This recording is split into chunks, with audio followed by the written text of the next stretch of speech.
Hi ಎಲ್ಲ big boss ಲವರ್ಸಿಗೆ ನನ್ನ ಕಡೆಯಿಂದ big hi. Bigg Boss Kannada season 12 in 1 days to go. Bigg Boss Kannada season 12ನ ವಿನ್ನರ್ ಯಾರು ಅಂತ ಅನೌನ್ಸ್ ಆಗ್ಬಿಡುತ್ತೆ. ಇಷ್ಟು ದಿನ ಅಂದರೆ ಸತತ 110 ದಿನಗಳ ಕಾಲ ಬಿಗ್ ಬಾಸ್ನ ವಾಚ್ ಮಾಡಿದಂತಹ ಎಲ್ಲ ಪ್ರೇಕ್ಷಕರಿಗೂ ಎಲ್ಲ ಫ್ಯಾನ್ಸಿಗೂ ನಿಜವಾಗ್ಲೂ ಆಯ್ತಾ, ನಿಮ್ಮ ಒಂದು ಸಪೋರ್ಟ್ ಇದೆಯಲ್ಲ ಬಿಗ್ ಬಾಸಿಗೆ, ಅದೇ ರೀತಿ ನಮಗೆ ಮಾಡಿದಂಥ ಸಪೋರ್ಟು ಎಲ್ಲರಿಗೂ ಕೂಡ ನಿಮಗೆ ಧನ್ಯವಾದಗಳು. ಬಿಗ್ ಬಾಸ್ ಲೈವ್ ನಿನ್ನೆ ಕ್ಲೋಸ್ ಆಯಿತು. 24x7 ಜಿಯೋ ಹಾಟ್ಸ್ಟಾರಲ್ಲಿ ಲೈವ್ನ ವಾಚ್ ಮಾಡ್ತಿದ್ದಂತಹ ಪ್ರೇಕ್ಷಕರಿಗೆ ಮತ್ತು ಫ್ಯಾನ್ಸಿಗೆ ಒಂಥರ ನಿರಾಶೆ ಆಯಿತು. ನಿನ್ನೆಯಿಂದನೇ ಲೈವ್ ಮುಗೀತಲ್ವಾ, ಮತ್ತೆ ನಮಗೆ ಲೈವ್ ನೋಡೋಕೆ ಸಿಗಲ್ವಲ್ಲ, ಇನ್ನೇನಿದ್ರು ನೆಕ್ಸ್ಟ್ ಸೀಸನ್ ತನಕ ನಾವು ಕಾಯ್ಬೇಕಲ್ವಾ. ಅಂದರೆ ಬಿಗ್ ಬಾಸ್ ಕನ್ನಡ ಸೀಸನ್ 13 ತನಕ ನಾವು ಕಾಯಬೇಕು ಮತ್ತೆ ಲೈವ್ ನೋಡಬೇಕು ಅಂದರೆ ಅಂತೇಳಿ ಎಲ್ಲರೂ ಕೂಡ ಲೈವ್ ಯಾವಾಗ ಬಿಗ್ ಬಾಸ್ ಹೇಳ್ತಾರೆ ಇದೇ ಇವತ್ತಿನ ಕೊನೆಯ ಲೈವು, ನೀವು ಬೇಕಾದರೆ ಲೈವಿನ ವಾಚ್ ಮಾಡುವಂತಹ ಆಡಿಯನ್ಸ್ ಹತ್ರ ನೀವು ಓಟ್ ಕೇಳ್ಬೋದು ಅಂತ ಹೇಳ್ತಾರೆ ನಮ್ಮ ಬಿಗ್ ಬಾಸ್ ಅವರು. ನಿಜವಾಗ್ಲೂ ಅದನ್ನು ಕೇಳಿದಾಗ ನನಗೂ ಕೂಡ ನಿಮ್ಮ ಮುಂದೆ ಲೈವ್ ನೋಡೋಕ್ಕಾಗಲ್ವಲ್ಲ ಅಂತ. ಯಾಕೆಂದರೆ ಈ ಲೈವ್ ಅನ್ನೋದನ್ನು ನಾವು ಎಲ್ಲಿ ಬೇಕಾದರೂ ಯಾವಾಗ ಬೇಕಾದರೂ ನೋಡ್ಬೋದಿತ್ತು. ಒಂದು ಕಾಫಿ ಶಾಪಲ್ಲಿ ಕೂತ್ಕೊಂಡ್ರೆ ಏನು ನಡೀತಾ ಇದೆ ಅಂತೇಳಿ ಜಿಯೋ ಹಾಟ್ಸ್ಟಾರ್ನ ಓಪನ್ ಮಾಡಿ ನೋಡ್ತಾ ಇದ್ದು ಲೈವಲ್ಲಿ ಏನು ನಡೀತಾ ಇದೆ ಅಂತ. ಒಂದು ಹೋಟೆಲ್ಗೆ ಹೋದರೆ ಹೋಟೆಲಲ್ಲಿ ಕೂತ್ಕೊಂಡು ಊಟ ಮಾಡ್ತಾ ನೋಡ್ತಾ ಇದ್ದು, ಬಸ್ಸಲ್ಲಿ ಹೋಗ್ತಾ ನೋಡ್ತಾ ಇದ್ದು, ಕಾರಲ್ಲಿ ಹೋಗ್ತಾ ನೋಡ್ತಾ ಇದ್ದು. ಅಂದರೆ ಆ ಲೈವ್ನ ವಾಚ್ ಮಾಡುವಂಥರ ಸಂಖ್ಯೆ ತುಂಬಾ ಇತ್ತು. ನಿಜವಾಗ್ಲೂ ನಿನ್ನೆಗೆ 24x7 ಲೈವು ಆಯಿತಾ ಮುಕ್ತಾಯವಾಯಿತು. Bigg Boss Kannada season 12 Jio ಹಾಟ್ಸ್ಟಾರಲ್ಲಿ ತುಂಬ ಚೆನ್ನಾಗಿ ನಮಗೆ ಲೈವ್ನ ಕೊಟ್ಟಂತಹ ಜಿಯೋ ಹಾಟ್ಸ್ಟಾರ್ಗೂ ಕೂಡ ನಾವು ಥ್ಯಾಂಕ್ ಯು ಸೋ ಮಚ್ ಹೇಳೋಣ. ಅದೇ ರೀತಿ okay, Bigg Boss Kannada season 12 ನಿನ್ನೆ ಎಪಿಸೋಡ್ ನೋಡಿದ್ರಿ, ಯಾರ್ಯಾರಿಗೆ ಆಯಿತಾ ಸಾರಿ ಕೇಳಿದ್ರು. ಯಾಕೋ ನಂಗೆ ಗೊತ್ತಿಲ್ಲ, ಬಿಗ್ ಬಾಸ್ ಅವರು ನಮ್ಮ ರಕ್ಷಿತಾ ಅವರ ಸಾರಿ ಕೇಳಿದ್ದು ಒಂದು ವಿಡಿಯೋನೇ ಕಟ್ ಮಾಡಿದ್ರು, ಗೊತ್ತಿಲ್ಲ ಯಾಕೆ ಅಂತ. ಅದ್ರ ಬಗ್ಗೆ ಎಲ್ಲ ಈಗ ಮಾತಾಡಿದ್ರು ಕೂಡ ತಪ್ಪಾಗುತ್ತೆ. ಈಗೇನು ಮಾತಾಡೋದೇನಿದ್ರು ವಿನ್ನಿಂಗ್ ಬಗ್ಗೆ ಮಾತ್ರ ಮಾತಾಡಬೇಕು. ಈಗ ವಿನ್ನಿಂಗ್ ಓಟದಲ್ಲಿ ಇರುವಂಥವರ ಸಂಖ್ಯೆ ಆಯಿತಾ 6 ಕಂಟೆಸ್ಟೆಂಟ್ಗಳು ವಿನ್ನಿಂಗ್ ರೇಸಲ್ಲಿದ್ದಾರೆ. ಅದರಲ್ಲಿ ಇವರು ವಿನ್ನೇ ಆಗಲ್ಲ ಅಂತ ಗೊತ್ತಿರೋದು ನಮಗೆ ಆಯಿತಾ. 3 ಕಂಟೆಸ್ಟೆಂಟ್ಗಳು ನಮಗೆ ಚೆನ್ನಾಗಿ ಗೊತ್ತು ಇವರು ವಿನ್ನೇ ಆಗಲ್ಲ ಅನ್ನೋದು. ಯಾರ್ಯಾರಪ್ಪ ಅಂದರೆ ಕಾವ್ಯ, ರಘು ಅವರು ಮತ್ತು ನಮ್ಮ ಧನುಷ್ ಗೌಡ ಅವರು ಆಯಿತಾ. 3 ಜನ ವಿನ್ ಆಗಲ್ಲ ಅನ್ನೋದು ನಮಗೆ ಗೊತ್ತು. ಬಟ್ ಧನುಷ್ ಗೌಡನ ಒಂದು ಹೆಸರನ್ನ ನಾನು ಸ್ವಲ್ಪ ಆಯಿತಾ ಈ ಕಡೆಗೆ ತಗೊಂಡು ಬರ್ತೀನಿ. ಏನು ನಮ್ಮ ಗಿಲ್ಲಿ, ರಕ್ಷಿತಾ, ಅಶ್ವಿನಿ ಗೌಡ ಇದ್ದಾರಲ್ವ, ಈ ಕಡೆಗೇನೆ ಒಂದು ನಮ್ಮ ಧನುಷ್ ಗೌಡ ಹೆಸರನ್ನು ಕೂಡ ಒಂದು ಚೂರು ಈ ಕಡೆ ತಗೊಂಡು ಬರ್ತೀನಿ. ಯಾಕೋ ಈ ಎಂತ ಹೇಳ್ತಾರಲ್ಲ, ಈ 3ನೇವರ ಜಗಳ ಧನುಷ್ ಗೌಡ ಕಡೆ ವಾಲ್ಬೋದು, ಗೊತ್ತಿಲ್ಲ ಬಿಗ್ ಬಾಸ್ ನೀವು ಹೆಂಗೆ ಮಾಡುತ್ತೆ ಅನ್ನೋದು. ಓಕೆ, ನಾನು ಈಗ ಸೀರಿಯಸ್ ಆಗಿ ನಿಮ್ಮ ಹತ್ರ ಈ ಒಂದು ಡಿಸ್ಕಷನ್ ಮಾಡ್ತಾ ಇದ್ದೀನಿ. ಸೀರಿಯಸ್ ಆಗಿ ಇಲ್ಲಿ ಆಯಿತಾ ಗಿಲ್ಲಿ ನಟನ್ಗೆ ಫ್ಯಾನ್ಸ್ ಇದ್ದಾರೆ, ತುಂಬ ಪಾಪ್ಯುಲಾರಿಟಿ ಇದೆ ಆಯಿತಾ. ಗಿಲ್ಲಿ ವಿನ್ ಆಗ್ತಾನೆ ಅಂದರೆ ಡೇ 1ನಿಂದನೇ ಗಿಲ್ಲಿ ವಿನ್ನರ್ ಅಂತಲೇ ಹೇಳ್ಕೊಂಡು ಬಂದಿದ್ರು. ಗಿಲ್ಲಿಗೆ ಪಾಪ್ಯುಲಾರಿಟಿಯಿಂದನೇ ಬಿಗ್ ಬಾಸಿಗೆ ಬಂದಿರೋದು ಅಲ್ವಾ. ಗಿಲ್ಲಿ ನಟ ನೋಡಿ, ಭರ್ಜರಿ ಬ್ಯಾಚುಲರ್ಸ್ನ ರನ್ನರ್ ಅಪ್, ಆಮೇಲೆ ಕಾಮಿಡಿ ಕಿಲಾಡಿಗಳ ರನ್ನರ್ ಅಪ್ ಆಯಿತಾ. ಅದಲ್ಲದೆ ಮೆನಿ ಶೋಗಳಲ್ಲಿ ಆಯಿತಾ ನಮ್ಮ ಗಿಲ್ಲಿ ಅವನದೇ ಆದ ಶೋಗಳು ಮಾಡಿದ್ದಾನೆ. ತುಂಬಾ ಪಾಪ್ಯುಲಾರಿಟಿ ಇದೆ ಗಿಲ್ಲಿಗೆ. ಹಾಗಾಗಿ ಬಿಗ್ ಬಾಸ್ ಪಾಪ್ಯುಲಾರಿಟಿ ಗಿಲ್ಲಿಗೇನು ಹೊಸದೇನಲ್ಲ, ಅವನಿಗೆ ಮೊದಲಿಂದನೂ ಪಾಪ್ಯುಲಾರಿಟಿ ಇದೆ. ಹಾಗಾಗಿ ಗಿಲ್ಲಿನ ವಿನ್ ಮಾಡಿದ್ರೆ ಏನು ಅಷ್ಟೇನು ವಿನ್ನಿಂಗು ನನ್ನ ಪ್ರಕಾರವಾಗಿ ಸ್ಪೆಷಲ್ ಅನ್ಸಲ್ಲ ಆಯಿತಾ. ಬಿಗ್ ಬಾಸ್ ಕನ್ನಡ ಸೀಸನ್ 12ನ ವಿನ್ನರ್ ಗಿಲ್ಲಿ, ಅಷ್ಟೇನು ಸ್ಪೆಷಲ್ ಇಲ್ಲ ಇದು. ಓಕೆ, ಅವನು ಆಲ್ರೆಡಿ 2 ಸರಿ ರನ್ನರ್ ಅಪ್ ಆಗಿದ್ದಾನೆ, 2 ಶೋ ಅಲ್ಲಿ, ಇದರಲ್ಲಿ ವಿನ್ನರ್ ಆಗಿದ್ದಾನೆ ಅಷ್ಟೇ. It's okay, finish. ನೋಡಿ ಆಯಿತಾ, ಗಿಲ್ಲಿಯ ವಿನ್ನಿಂಗು ಅದೇನು ಅಷ್ಟು ಸ್ಪೆಷಲ್ ಅನ್ಸಲ್ಲ, ಸರಿಯಾ. ಅದೇ ಆಯಿತಾ ಒಬ್ಬ ಹೆಣ್ಣು ಮಗಳು ವಿನ್ ಆದ್ಲು, ಅಕಸ್ಮಾತ್ ರಕ್ಷಿತಾ ವಿನ್ ಆದ್ಲು ಅಂತ ಅಂದ್ಕೊಂಡ್ರೆ ಇತಿಹಾಸ ಸೃಷ್ಟಿ ಆಗುತ್ತೆ.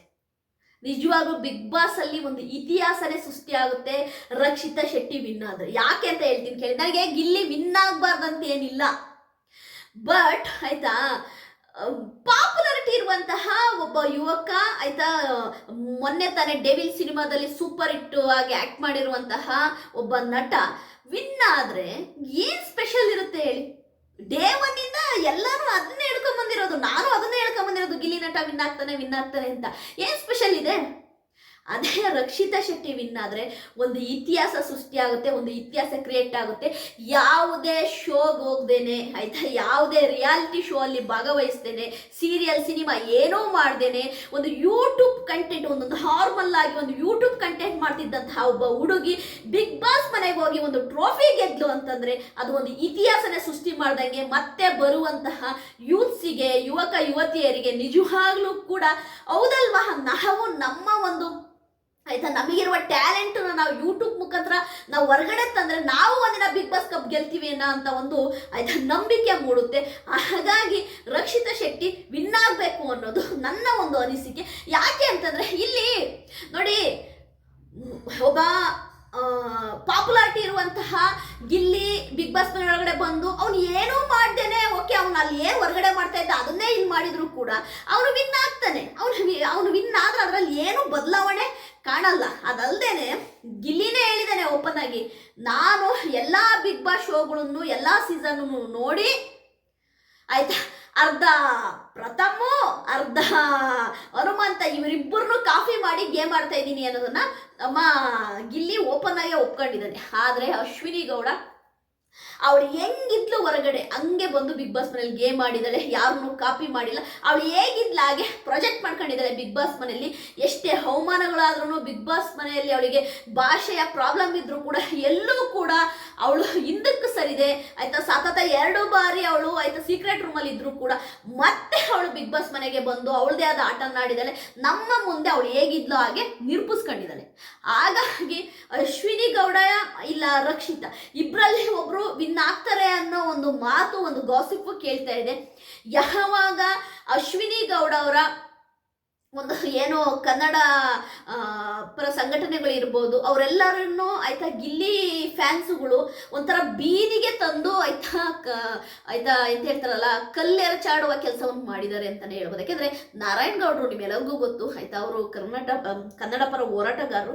ಅವರು ಪಾಪ ಅವರು ಓಪನ್ ಆಗಿ ಹೇಳ್ತಾರೆ, ನಾನು ನನ್ನ ಮಗನ ಮದುವೆ ಇದೆ, ಒಂದು 7-8 ದಿವಸದಲ್ಲಿ ನನ್ನ ಮಗನ ಮದುವೆ ಇದೆ, ಹಾಗಾಗಿ ನಾನು ಸುದೀಪ್ ಸರ್ ಅವರಿಗೆ ಆಹ್ವಾನ ಕೊಡಕ್ಕೆ ಹೋಗಿದ್ದೆ. ಅಂದ್ರೆ ನನ್ನ ಮಗನ ಮದುವೆಯ ಒಂದು ಇನ್ವಿಟೇಷನ್ ಅವರಿಗೆ ಕೊಟ್ಟು ಅವ್ರನ್ನ ಆಹ್ವಾನ ಮಾಡಲು ಹೋಗಿದ್ದೆ. ಅವ್ರನ್ನ ಮದುವೆಗೆ ನಾನು ಇನ್ವೈಟ್ ಮಾಡೋಕ್ಕೆ ನಾನು ಸುದೀಪ್ ಸರ್ ಅವ್ರನ್ನ ಮೀಟ್ ಮಾಡಕ್ಕೆ ಹೋಗಿದ್ದೆ. ಆದರೆ ಗಿಲ್ಲಿಯ ಯಾರು ಸಪೋರ್ಟ್ ಮಾಡೋರು ನಮ್ಮನ್ನ ಒಂಥರ ಆಟಿಕೆ ವಸ್ತುಗಳನ್ನ ಮಾಡಿದ್ರು. ಇದು ನನಗೆ ಇಷ್ಟ ಆಗಲಿಲ್ಲ. ಹಾಗಾಗಿ ನಾನು ಸೋಷಿಯಲ್ ಮೀಡಿಯಾದಲ್ಲಿ ಯಾರ್ಯಾರು ನಮ್ಮ ಭಾವಚಿತ್ರಗಳು, ನಮ್ಮ ಒಂದು ಕನ್ನಡ ವೇದಿಕೆಯ ಪರವಾಗಿ ಆಯ್ತಾ ತಪ್ಪಾಗಿ ಕಮೆಂಟ್ಸ್ಗಳು, ತಪ್ಪಾಗಿ ವಿಡಿಯೋಗಳು ಮಾಡಿದ್ದಾರೆ, ಅವರಿಗೆ ಸೈಬರ್ ಕ್ರೈಮಲ್ಲಿ ನಾನು ಕಂಪ್ಲೇಂಟ್ ಕೊಟ್ಟಿದ್ದೀನಿ. ಅವರೆಲ್ಲರ ವಿರುದ್ಧ ಆಯ್ತಾ ಕ್ರಮ ಕೈಗೊಳ್ಳಬೇಕು ಅಂತೇಳಿ. ಯಾಕೆಂದರೆ ನಾನು ನನ್ನ ಮಗನ ಮದುವೆಗೆ ಸುದೀಪ್ ಅವರನ್ನ ಆಹ್ವಾನ ಮಾಡೋಕ್ಕೆ ಹೋದರೆ ಇವರು ನಮ್ಮನ್ನು ಬ್ಯಾಡವಾಗಿ ಬಿಂಬಿಸಿದ್ದಾರೆ ಅನ್ನೋದನ್ನ ನಾರಾಯಣಗೌಡರು ಹೇಳ್ತಾರೆ. ನಾನು ಅದನ್ನೇ ಹೇಳಿದ್ದು, ನಿಜವಾದ ಗಿಲ್ಲಿ ಫ್ಯಾನ್ಸ್ ಆಗಿದ್ದರೆ ನೀವು ವೋಟ್ ಹಾಕಿ, ವೋಟ್ ಮಾಡಿ. ನಾನು ಅದೇ ಹೇಳೋದು, ನಿಜವಾದ ಗಿಲ್ಲಿ ಫ್ಯಾನ್ಸ್ ಆಗಿದ್ರೆ ವೋಟ್ ಮಾಡಿ. ಅದು ಬಿಟ್ಟು ಆಯ್ತಾ ಬೇರೆ ಸ್ಪರ್ಧಿಗಳಿಗೆ ಸಪೋರ್ಟ್ ಮಾಡುವವರನ್ನ ಆಯ್ತಾ ಅವ್ರನ್ನ ಬೀದಿಗೆ ತಂದು ಅವ್ರನ್ನ ಬಾಯಿಗೆ ಬಂದಂತೆ ಬೈಯೋ ಕೆಲಸ ಮಾಡಕ್ ಹೋಗ್ಬೇಡಿ, ತಪ್ಪದು ಆಯ್ತಾ. ಬಿಗ್ ಬಾಸ್ ಅಲ್ಲಿ ನೋಡಿ, winning, first runner up, second runner up ಇದೆಲ್ಲ ಮ್ಯಾಟ್ರೇ ಅಲ್ಲ. ಯಾರೋ ವಿನ್ ಆಗ್ತಾರೆ, ನೆಕ್ಸ್ಟ್ ಸೀಸನಲ್ಲಿ ಇನ್ಯಾರೋ ವಿನ್ನರ್ ಆಗ್ತಾರೆ, ಅದೆಲ್ಲ ಮ್ಯಾಟ್ರು. ಬಟ್ ಅವ್ರನ್ನ ಸಪೋರ್ಟ್ ಮಾಡುವವರನ್ನ ನೀವು ಮಾತನಾಡುವುದು ತುಂಬ ಕೇವಲವಾಗಿದೆ, ಅದನ್ನು ಮಾಡಬೇಡಿ ಅಂತೀನಿ. ಯಾಕೆಂದರೆ ಪಾಪ ಗಿಲ್ಲಿಯ ನಿಜವಾದ ಫ್ಯಾನ್ಸ್ ಇದ್ದಾರೆ, ಅವ್ರು ಯಾವತ್ತೂ ಹಂಗೆ ಮಾಡಲ್ಲ. ಈಗ ಒಂದು ವಾರದಿಂದ ಉಟ್ಕೊಂಡಾರೆ ಗುರು, ಒಂದು ವಾರದಿಂದ ಉಟ್ಕೊಂಡಾರೆ ಕೆಲವೊಬ್ರು ಫ್ಯಾನ್ಸ್ಗಳು ಆಯ್ತಾ. ಶಾಸಕರ ಸಮೇತವಾಗಿ ಗಿಲ್ಲಿಗೆ ಆಯ್ತಾ ವಿನ್ ಮಾಡಿ ಅಂತ ಕೇಳ್ತಿದ್ದಾರೆ ಶಾಸಕರು ಆಯ್ತಾ. ಅಂದ್ರೆ ದೊಡ್ಡ ತಲೆಗಳೇನೆ ಗಿಲ್ಲಿಗೆ ವಿನ್ ಮಾಡಿಸಿ ಅಂತ ಕೇಳ್ತಾ ಇದ್ದಾರೆ. ಹಾಗಾದರೆ ಆಯ್ತಾ ಎಲ್ಲರ ಅಪೇಕ್ಷೆಯ ಮೇರೆಗೆ ಗಿಲ್ಲಿಯನ್ನು ವಿನ್ ಮಾಡಿಸಿದ್ರೆ ಅದು ಕರೆಕ್ಟಾ? ನನಗೇನೋ ವಿನ್ ಆಗಬಾರ್ದು ಅಂತೇನಿಲ್ಲ ಗಿಲ್ಲಿ. ಬಟ್ ನಾನೇನು ಗೊತ್ತಾ, ಒಬ್ಬರ ವಿನ್ನಿಂಗು ಒಂದು ಇತಿಹಾಸನ ಕ್ರಿಯೇಟ್ ಮಾಡಬೇಕು, ಅದು ನನ್ನ ಆಸೆ. ಯಾಕೆಂದರೆ ಬಿಗ್ ಬಾಸ್ ಕನ್ನಡ ಸೀಸನ್ 10ನಲ್ಲಿ ಸಂಗೀತಾ ಶೃಂಗೇರಿ ಅವರು ವಿನ್ ಆಗ್ತಾರೆ ಅಂತ ನಾವು ತುಂಬ ಆಸೆ ಪಟ್ಟಿದ್ದು, ಆಗಲಿಲ್ಲ.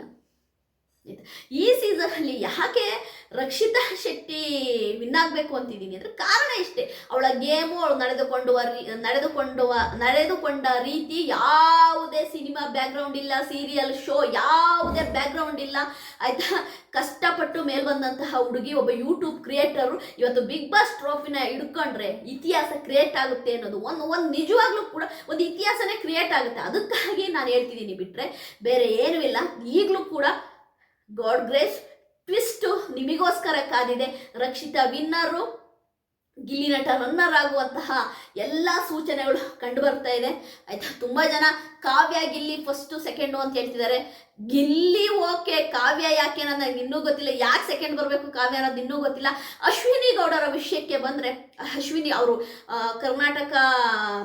ಕನ್ನಡ ರಕ್ಷಣಾ ವೇದಿಕೆಯವರು ಹೇಳೋ ಪ್ರಕಾರವಾಗಿ ಅಶ್ವಿನಿ ಗೌಡ ವಿನ್ ಆಗದೇ ಇರಲಿ, ಅವ್ರಿಗೆ ಏನು ಸಹಾಯ ಮಾಡಬೇಕು ಅವ್ರು ಮಾಡೇ ಮಾಡ್ತಾರೆ. ಅವರು ಆಯ್ತಾ ಟ್ರೋಫಿ ತಗೊಂಡು ಆ 50 ಲಕ್ಷ ದುಡ್ಡು ಸಿಕ್ಕಿದ ತಕ್ಷಣ ಅವ್ರೇನು ಇಗ್ಗೋದು ಇಲ್ಲ, ಕುಗ್ಗೋದು ಇಲ್ಲ, ಅವ್ರಿಗೆ ಆ ದುಡ್ಡು ಕೂಡ ಅವಶ್ಯಕತೆ ಇಲ್ಲ. ಯಾಕೆಂದರೆ ಅಶ್ವಿನಿ ಗೌಡ LP ನೇಚರ್ ಇರುವಂಥ ಹೆಣ್ಮಗಳು, ತುಂಬ ವರ್ಷದಿಂದ ಆಯಿತಾ ಅವ್ರನ್ನ ಗುರುತಿಸ್ಕೊಂಡಿದ್ದಾರೆ. ಅದು ಸಿನಿಮಾದಲ್ಲಾಗಿರ್ಬೋದು, ಸೀರಿಯಲ್ ಆಗಿರ್ಬೋದು, ಅದೇ ರೀತಿ ಸಂಘ ಸಂಘಟನೆಗಳ ಬಗ್ಗೆ ಮಾತನಾಡೋದಾಗಿರ್ಬೋದು, ತುಂಬ ಗುರುತಿಸ್ಕೊಂಡಿದ್ದಾರೆ. ಹಾಗಾಗಿ ಅಶ್ವಿನಿ ಗೌಡ ಅವರು ಸೋತರು ಗೆದ್ರೂ ಕೂಡ ಅದನ್ನು ತುಂಬಾ ಮನಸ್ಸಿಗೆ ತಗೊಳ್ಳುವಂಥ ವ್ಯಕ್ತಿತ್ವ ಅಲ್ಲ ಅವರು. ಓಕೆ ಮುಗಿತಾ, ನಾವು ಶೋಗೆ ಹೋಗಿದ್ದು 100 ದಿನ ಇದ್ದು ಬಂದು ಅನ್ನೋ ರೀತಿ, ಹಾಗಾಗಿ ಅವ್ರೇನು ತಲೆ ಕೆಡಿಸ್ಕೊಳಲ್ಲ ಅಂತ ಅವರ ಕಡೆಯವರೇ ಹೇಳಿದ್ದಾರೆ. ಹಾಗಾಗಿ ನನಗನ್ಸೋ ಪ್ರಕಾರವಾಗಿ ರಕ್ಷಿತಾ ವಿನ್ನರ್ ಆಗಿ ಗಿಲ್ಲಿ ರನ್ನರ್ ಆಗುವಂತಹ ಎಲ್ಲ ಸಾಧ್ಯತೆಗಳು ಇದೆ. ನಿನ್ನ ಶನಿವಾರ ಸಂಜೆ ಆಯಿತಾ ನಮಗೆ ಒಂದು ಕನ್ಕ್ಲೂಷನಿಗೆ ಬಂದ್ಬಿಡ್ತೀವಿ. ಒಂದಿಬ್ಬರು ಎಲಿಮಿನೇಟ್ ಆದರು ಅಂದರೆ ಒಂದು ಕನ್ಕ್ಲೂಷನಿಗೆ ಬಂದ್ಬಿಡ್ತೀವಿ. ಸಂಡೇ ನಮಗೆ ಆಲ್ಮೋಸ್ಟು ಆಯಿತಾ ಗೊತ್ತಾಗ್ಬಿಡುತ್ತೆ ಸಂಡೇ ಯಾರು ವಿನ್ನರು ಅನ್ನೋದು. ಅದಕ್ಕೋಸ್ಕರ ನಾನು ವೆಯ್ಟ್ ಮಾಡ್ತಾ ಇದ್ದೀನಿ. ತುಂಬ ಜನ ನನಗೆ ಕೇಳ್ತಾರೆ, ಮೇಡಮ್ ನೀವು ಇಷ್ಟೆಲ್ಲ ಹೇಳ್ತೀರಲ್ಲ ಮೇಡಮ್, ನೀವು ಯಾರಿಗೆ ಓಟ್ ಹಾಕ್ತೀರಾ ಮೇಡಮ್, ನೀವು ಯಾರಿಗೆ ಓಟ್ ಹಾಕ್ತೀರಾ ಹೇಳಿ ಮೇಡಮ್ ಅಂತ. ಖಂಡಿತ ನಾನು ಓಪನ್ ಆಗಿ ಹೇಳಿ, ನನಗೆ ಭಯ ಇಲ್ಲ ಇವರೇ ಆಯಿತಾ. ನಾನು ಭಯಪಡುವಂತಹ ಮನುಷ್ಯನೇ ಅಲ್ಲ. ನಾನು ಏನು ಹೇಳಬೇಕು ಅಂತಿದ್ದೀನಿ, ನಾನು 100% ಹೇಳ್ತೀನಿ.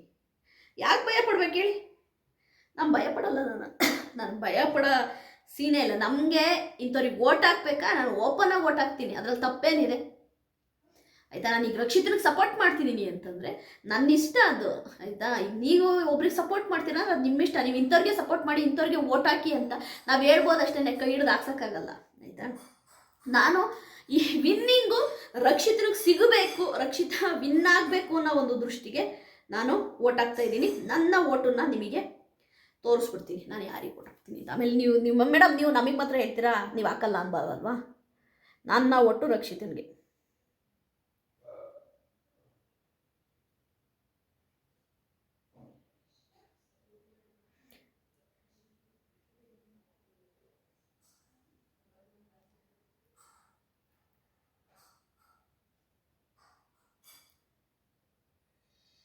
ನನ್ನ ಓಟು ರಕ್ಷಿತನಿಗೆ. ನನ್ನ ಓಟನ್ನು ನಾನು ರಕ್ಷಿತನಿಗೆ ಹಾಕಿದ್ದೀನಿ.